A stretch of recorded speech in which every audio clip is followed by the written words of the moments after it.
Gregory affords a definition of religion as clear as that of later comparatists.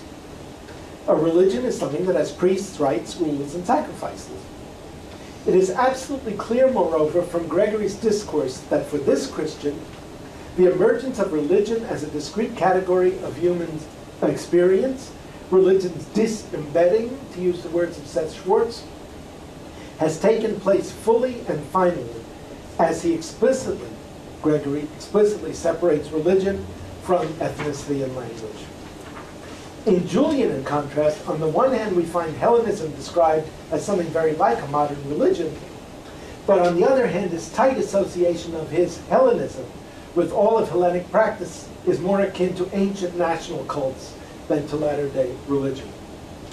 As Schwartz writes, religion is not a dependent variable of ethnos. Indeed, almost the opposite is the case, as religion in its Christian and post-Christian sense. A corollary of this is that language itself shifted its function as an identity marker. Right? So if the primary mode of identification prior to the 3rd century had been what language I speak, after the 4th century it becomes I am a Christian or I'm not a Christian for much of this world. The fullest expression of this conceptual shift may be located in the heresiology of Epiphanius, who flourished early in the 5th century. Now, 60 seconds on Epiphanius. If Gregory of Nazianzen was one of the smartest men who lived in late antiquity, Epiphanius was one of the stupidest. You'll see articles, this is not just my judgment, you'll see articles all over in the literature. Did Epiphanius understand what he meant when he wrote, da-da-da, things like this. But sometimes studying the second-rate intellects or the third-rate intellects is much more revealing of a culture than studying the first-rate.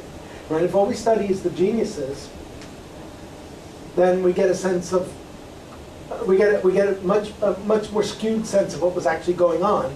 Whereas if we look at the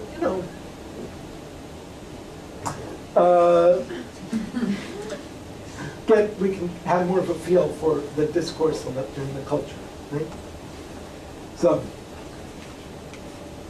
Epiphanius. For him, not only Hellenism and Judaism, but also Scythianism and even barbarianism are no longer the names of ethnic identities, but of heresies. And by heresies, he means religions other than Orthodox Christianity. Okay? So he'll give you a list, that goes. There's Christianity, of course, and then there are the heresies. The heresies are Arianism, Judaism, Scythianism, barbarianism. It's quite a remarkable list. Since Epiphanius' usage of the term heresy is quite idiosyncratic, the term is never applied to Hellenism elsewhere, to the best of my knowledge. Apparently what he means by heresies is often what other Greek writers of the time, such as Eusebius, call thresikeia. Epiphanius writes, Hellenism originated with Egyptians, Babylonians, and Phrygians, and it now confused men's ways. Right? This is not any sense of the word Hellenism that we would recognize.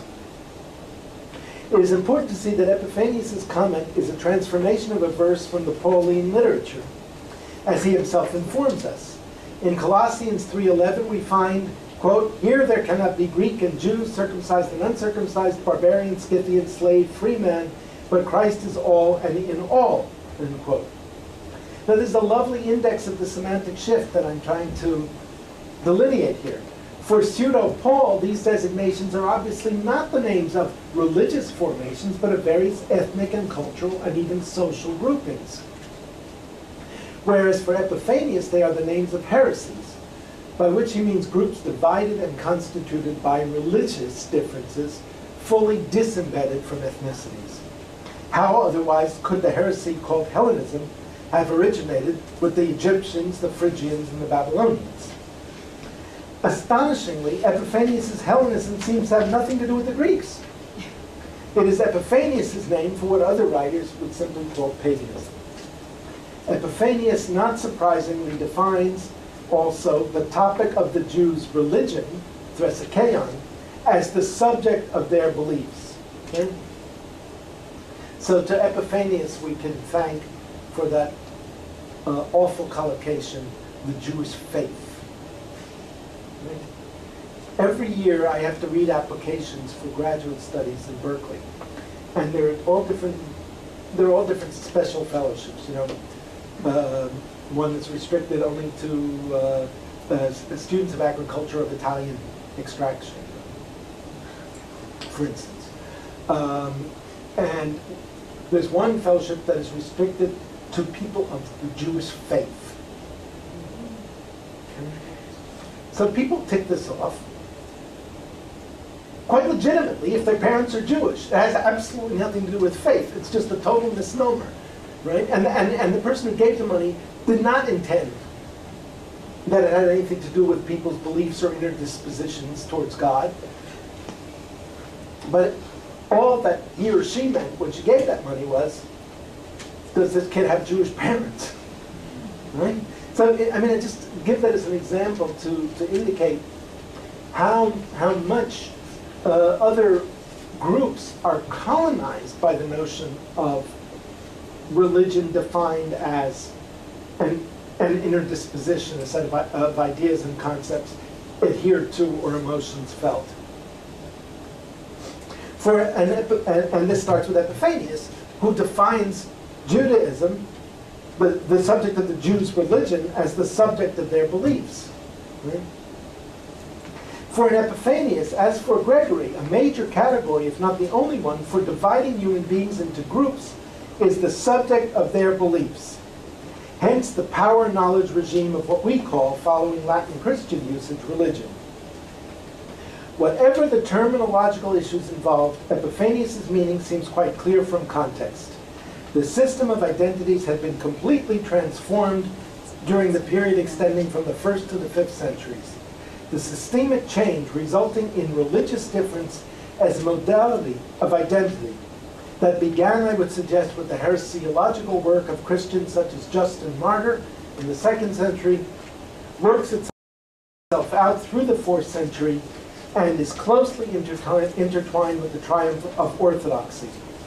Orthodoxy is thus not only a discourse for the production of difference within, as it's usually taken to be, but functions as a category to make and mark the border between Christianity and its proximate, invented other religions, particularly a Judaism that it too is invented. Thank you.